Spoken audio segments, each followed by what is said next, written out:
If you type in her name, she is everywhere. And it all started from a letter from the health department. I finally ripped it open and looked, and oh, my twins have lead. You think somebody should have came and knocked on the door? 1950. This was the start of a very long journey for Darlene Medley, a mother of 9 whose twin boys were Sean and Devon at the age of 2. Were told by the health department they have elevated levels of lead in their blood after a required health check.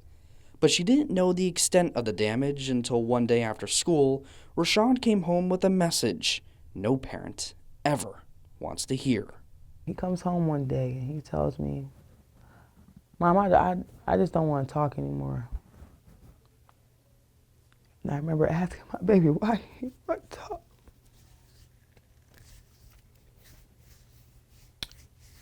And he said because it takes him a long time to get it out, and people don't want to listen to him. And that day I had a rough day. Darlene learned her home contained lead paint after a city code enforcement test.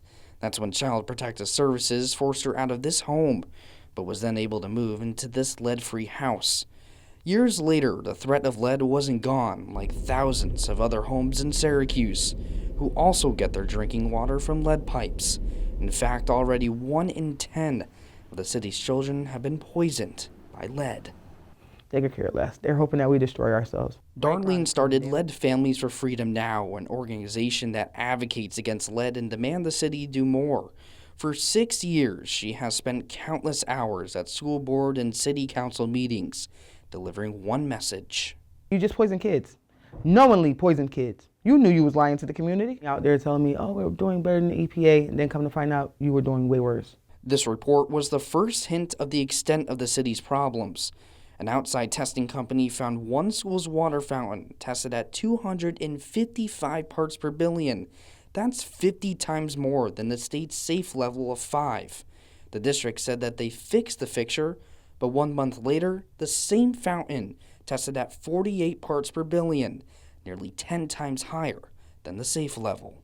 No documentation never came home from the schools saying, hey, so-and-so water fountain, that's so-and-so. No. Mm-mm. The same way that the community found out, it's pretty much how the parents found out.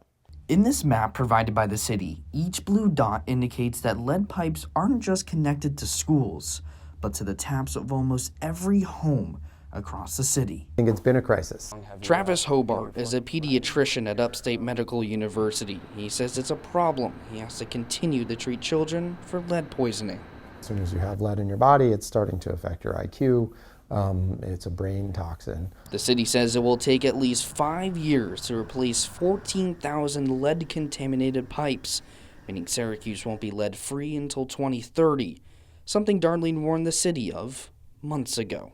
Why didn't they trust you, from the start? Because that would mean that somebody would have to take accountability. That's Syracuse's biggest problem to me. Nobody here wants to take accountability. Darlene says she plans to sue the city over her son's lead poisoning. In the meantime, she is using her own money to buy water filters and hand them out to families nearby. I might not never get the recognition for it, and I honestly don't do it for that. I do it because I want my community to know that you have rights, you have a choice, and your child, because of the color of their skin, should not be poisoned by lead. In Syracuse, Max Williams, NCC News.